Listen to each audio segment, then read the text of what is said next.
Kain nama ini sering menghindari pertanyaan dan bukan menjawabnya ya, baik dalam debat maupun dalam acara tanya jawab.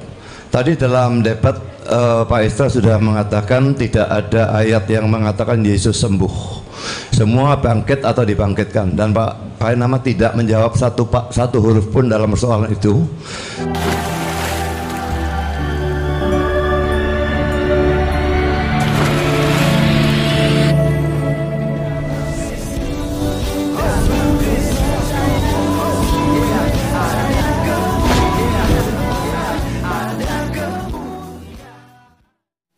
Salam Elechem Bisem Yeshua Hamasiah. Salam damai sejahtera di dalam nama Tuhan Yesus Kristus untuk kita semua.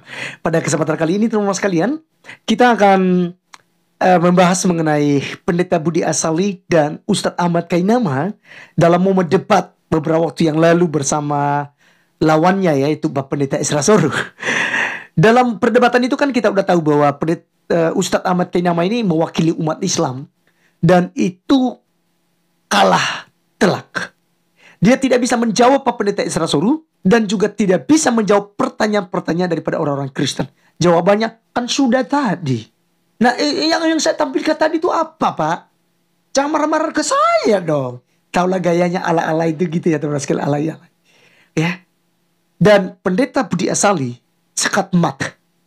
Dan benar-benar Pak Ahmad Kainama itu kewalahan ya untuk menjawab pertanyaan-pertanyaan dari orang-orang Kristen. Oleh karena itu, mas sekalian, saya langsung saja mengajak kita untuk menonton videonya berikut ini. Kain nama ini sering menghindari pertanyaan dan bukan menjawabnya ya, baik dalam debat maupun dalam acara tanya jawab. Tadi dalam debat Pak Istra sudah mengatakan tidak ada ayat yang mengatakan Yesus sembuh, semua bangkit atau dibangkitkan, dan Pak Kain nama tidak menjawab satu huruf pun dalam persoalan itu. Dan saya sekarang ingin menekankan kembali pertanyaan yang tadi ditanyakan oleh Pak Isra. Kalau memang Yesus tidak mati, berarti dia harus dikatakan dia sembuh atau disembuhkan, bukan bangkit atau dibangkitkan. Oke. Supaya keras saja, supaya dengar. Saya tadi orang tanya, saya tidak dengar. Suaranya tahu kecil. Ya, bukan mau bentak-bentak. Ya, oke, silakan.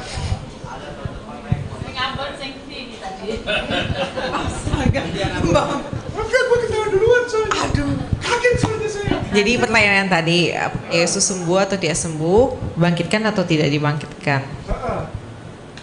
Bukan, soal sembuh. Sembuh atau tidak sembuhnya? Dia sembuh, saya bilang sembuh. Mana ayatnya? Ayatnya? Semua bilang bangkit atau dibangkitkan, tidak ada sembuh atau disembuhkan. Ya saya bilang sembuh, boleh. Oke, ayatnya. Ayatnya ada. Tadi saya sudah tampilkan. Tadi saya sudah tampilkan. Ini sama semua. Begini Pak Pendeta, kenapa jadi menekan mana ayatnya? Giliran diminta ke sebelah, Bapak nggak pernah tanya ke sebelah mana ayatnya. Mana apa Yosefus yang asli, mana misalnya kayak gitulah.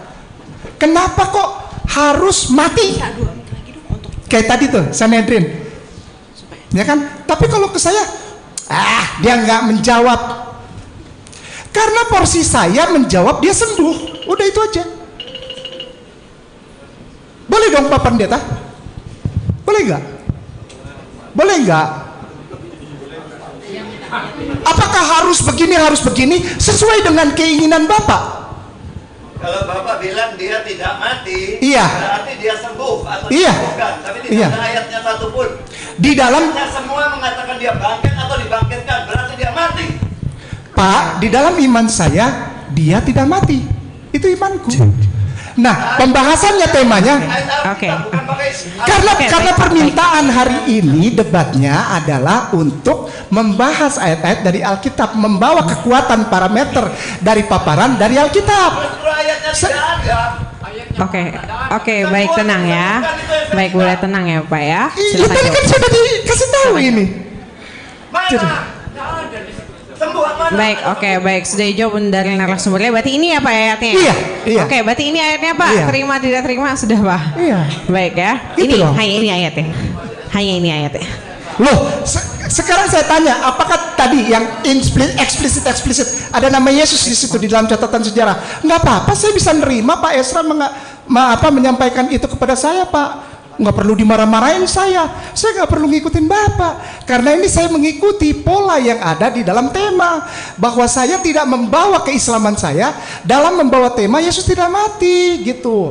Kalau iman saya bilang Yesus tidak mati sampai kapanpun tidak, Pak. Jadi kalau dituntut untuk ayatnya mana? Sembuh dia, dibantaikan. Kok gitu, Pak? Ini kan debat. Saya ajukan ini, terus kenapa? Oke. Kenapa jadi Bapak marah-marah? Kalau nggak terima ya nggak apa-apa. Iya. Bilang Bapak tidak menjawab.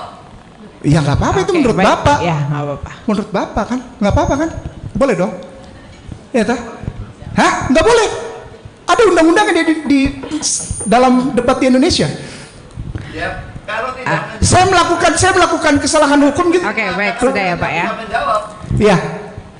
Tadi waktu ditanya tentang akhir zaman Bapak Sudah Pak ya. tidak Oke Pak, sudah ya Pak ya. Tadi sudah diberikan pertanyaan. Ya tidak tahu memang. Sudah, bilang tidak tahu. Tidak tahu. sudah, Iya nggak masalah. sudah, Kan? sudah. Ini bisa bilang Oke, next. Ya kan udah dijawab. Masalah terima atau tidak itu kan tergantung Baik, Bapak. oke, selanjutnya ya. Hah? Oke, penanya dari Kristen sudah. Next, penanya dari Islam. Tunggu, biar clear dulu. Maaf. Biar clear dulu ke Pak Budi. Apakah Bapak terbiasa memaksakan kehendak begini, Pak? Nggak bisa lah. Oke. Itu jawaban saya. jawab atau bilang tidak tahu. Loh, saya sudah jawab kok. Jawabannya hanya Menurut itu. saya. Hanya itu saja jawabannya. Iya kan? Tidak ada tambahan yang lainnya. Bukan menurut Bapak, kalau Bapak merasa tidak cocok, it's okay. Hanya Saya itu. hargai itu. Ya? Oke. Oke teman-teman sekalian, itulah videonya yang kita sudah saksikan bersama. Dan kalian sudah melihat sendiri nilai dan berkomentar terhadap Ustadz Ahmad Kainama yang kemudian diam 1000 bahasa dan banyak alibi untuk tidak menjawab pertanyaan, ya. Jadi kalau tadi mengatakan bahwa kan udah sesuai dengan tema hari ini yang kita bahas historical Jesus, padahal udah jelas-jelas di awal saja dia tidak bisa menjelaskan tentang historical Jesus ketika Pak Pendeta Isra Suruh menanyakan balik tentang historical Jesus itu. Seperti apa yang dimaksudkan oleh Ustaz Ahmad Kainama? Itu tidak ada jawaban sama sekali. Karena yang dibahas oleh Ahmad Kainama adalah ayat-ayat yang menurut dia, sekali lagi, menurut dia kontradiksi di dalam kitab Injil. Matius, Markus, Lukas, dan Yohanes. Nah ini yang dipaparkannya. Yaitu dia menafsirkan ayat per ayat dan menyimpulkan Yesus tidak mati di salib. Dia disalib tetapi tidak mati. Dia disembuhkan dengan 30 kilo ramuan yang dibawa oleh Om Nikodemus. Jadi teman-teman sekalian, makanya jangan heran ketika kemudian banyak Islam ya yang menghujat bahkan membungkam Ustaz Ahmad Kainama ini. Tidak usah debat lagi. Kau itu cemen. Kau itu tidak dapat jawab pertanyaan-pertanyaan. Hanya pandai ketika monolog. Dan teman-teman banyak sekali klarifikasi daripada Ahmad Kainama. Ya, jadi teman-teman sekalian kita bersyukur ya dengan adanya perdebatan waktu itu. Dan masyarakat Indonesia bisa menilai agama mana sih yang benar.